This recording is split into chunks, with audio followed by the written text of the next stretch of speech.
We're ready to begin a new chapter. In chapter 4, we're looking at two major topics. We're looking at amounts. It says chemical quantities there.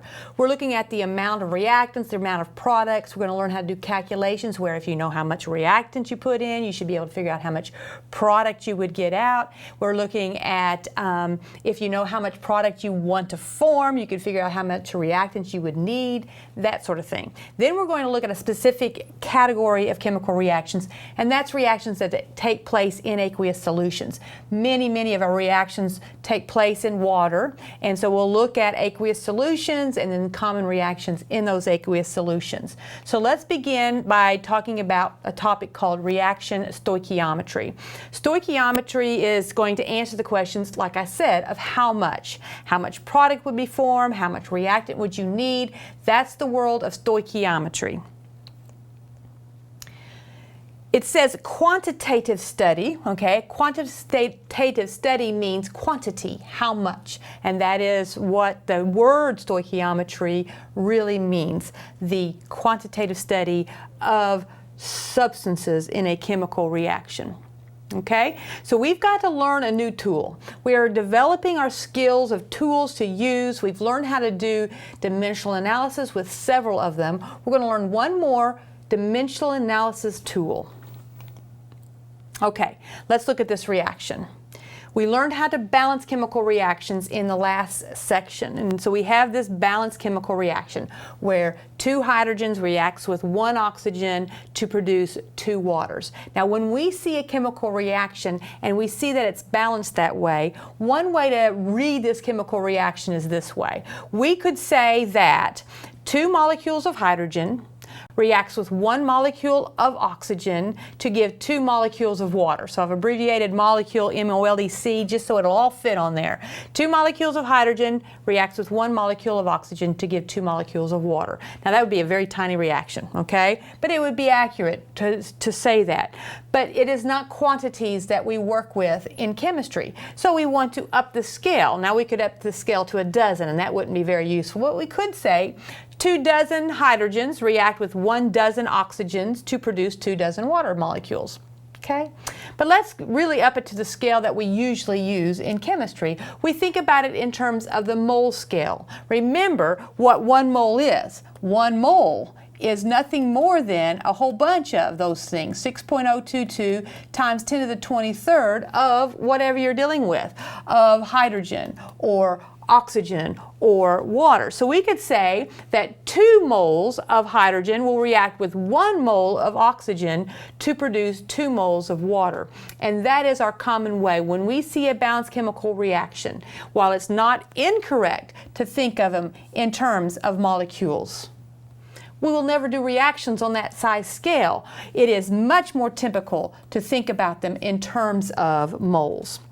Now, once we think of them in terms of these moles, we have a new tool that we can use for dimensional analysis, okay? We think of those coefficients in terms of how many moles that we have.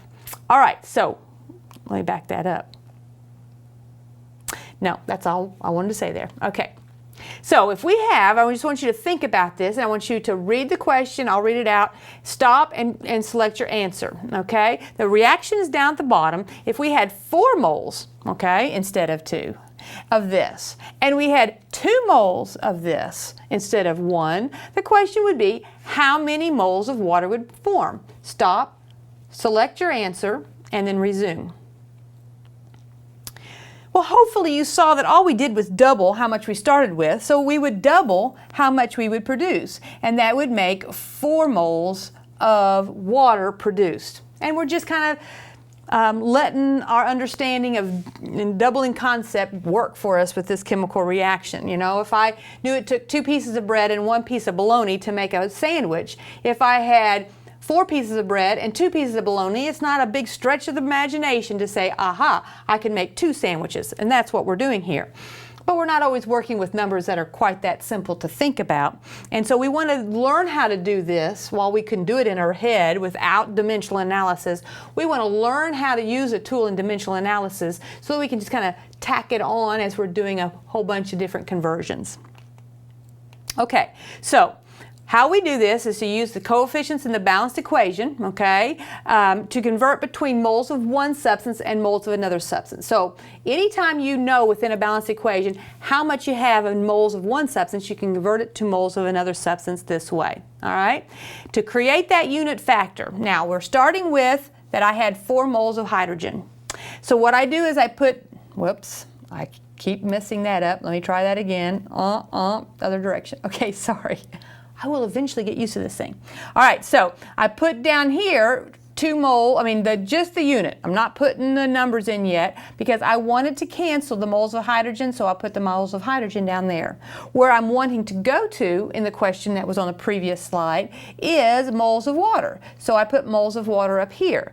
Then I look at that balanced equation. And when I look at that balanced equation, and let me erase that little mark there. When I look at that balanced equation here, those numbers there come from that balanced equation. We saw that there was a 2 in front of the hydrogen and there was a 2 in front of the water. So if you need to pause it and go back and look at that equation, you'll see that that's where those are coming from. And so now we can cancel the moles of hydrogen. We have the moles of water produced, so that's what's left at the end. We take 4 times 2 divided by 2, and that would give us our answer. So while you could do that in your head just fine, I want you to know that you've got to be able to use this tool. So we're using a simple example to do that. So this is a new conversion we just added. How to convert between moles of one substance and moles of another substance. And let me write the words in a balanced equation. Okay? Balanced equation. You're going to need to be able to do that tool. Now we can't forget all the other ones we've learned along the way. We will continue to use those throughout our experience in general chemistry, but now we have a new one that we can add. So what we see here is a little map that I have developed over the years, and I want to explain what this map is doing and how we can utilize this map to help us solve problems. Map reading is maybe becoming a lost art thanks to Google Maps just telling you where to go. You don't have a Google Map app for this, so you have to be a map reader, okay? So known country, what that means is we will be giving you information that you're going to work with. So this is the given. What do you know from this chemical reaction? And unknown country is just as it says. What am I trying to find? What is my end goal there? And these are different conversions that we have learned along the way. They're different tools, okay? If you look back at our list of tools, or you have it handy there beside you, we know that to go between grams and milliliters, we use density as our tool. So I call that density avenue, all right? We know anytime we want to go between grams and moles, that we use the molar mass as our tool. So we call that molar mass lane. Okay, the new tool that we just learned I've called coefficient bridge, because this is the only way to get from known country over to unknown country is to go over this bridge. You do not have an all-terrain vehicle. You are not allowed to travel across here. It's not possible, okay? So don't try to do that. You've got to go over the bridge to get into the unknown country. So what I want you to do, as you have that in your notes, is to refer to it often, getting yourself accustomed to how am I going to get to my answer, and then you wean yourself off the map. After you've traveled a road enough times, you're going to be able to say, I know how to get there. I know the routes I need to take in order to get from this point to this point. But at first it's handy to look at the map, plan your path, and then you will do the calculations. I tell you, I do it. I'm used to the map. I plan my map. I plan my route before I do it. And I don't always have to write it down anymore. I've been doing this for a whole lot of years. But I still plan my route before I start doing the calculation. So let's work through this, okay? Let's see how that map will help us work this problem. We look for the given. This is all based upon the same chemical reaction we've been using all along, okay? So we have that chemical reaction. In this problem, this is my unknown. How many grams of water? So I'm trying to get to grams of water as my unknown. In terms of the known, I was given this. So this is my known country, my given. and that's moles of hydrogen. So let's refer back to the map, okay? I'm going to erase all my scribbles here for just a minute so that we can use this to plan our strategy. Now, what was given to me, all right? What was my known in this case? The known was 4.5 moles of hydrogen. So I have known how many moles. I have 4.5 moles of what? Hydrogen. That's my known. Now let's look for the unknown. The unknown that we're trying to get to is grams of water. So I'm going over to unknown country. I'm going to grams. It's grams of water, and that's what I don't know. So now I'm going to try to get from here, okay, to here, and let's see what paths we have to take. Well, I would have to go over this bridge, and then I would have to go down. I'm going to erase that 1 because I want to use a 1 to refer to the steps, okay? So the first journey I have to take is over the bridge. The second journey I have to take is down the lane, molar mass lane. So it's kind of telling me what I need to do to go between those. So now let's try working that problem, okay? So we start with the 4.5 moles of hydrogen. I don't want moles of hydrogen. I want to go over the bridge to moles of my unknown. What was my unknown? H2O. I look at my balanced equation and I see that there's a 2 in front of the hydrogen and a 2 in front of the water. And that's going to get me step 1. I've gone over the bridge. Don't need to stop and do the calculation here. You can keep on marching down the road, and we can then go from I don't want moles of H2O.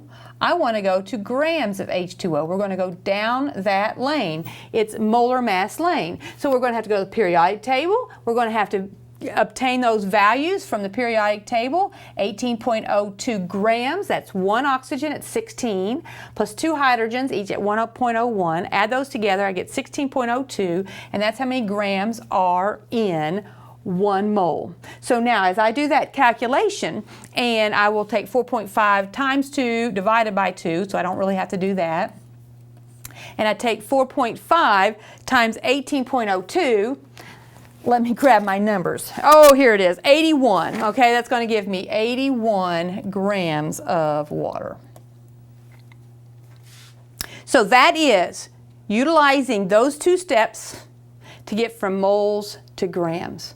Now, the rookies are so used to being given moles and say, oh, every time I get moles, I need to go to grams. And they want to go straight from moles down to grams. Now, if you look at your map and when you're given moles, if you go to grams, you're going down a dead-end street on the known countryside. If you're given moles and you're wanting to get over to the other side, just go on right on over that bridge and get yourself to the grams, the moles of the other thing, and then you'll be ready to convert down to grams. So you got to really plan out your strategy. Now what we're going to do is spend a lot of time in class practicing this, okay? So you've been introduced to this concept. If you need to, go back and rewatch, because this is a very important tool to be able to read that map, follow a route, plan a route, and then do your dimensional analysis.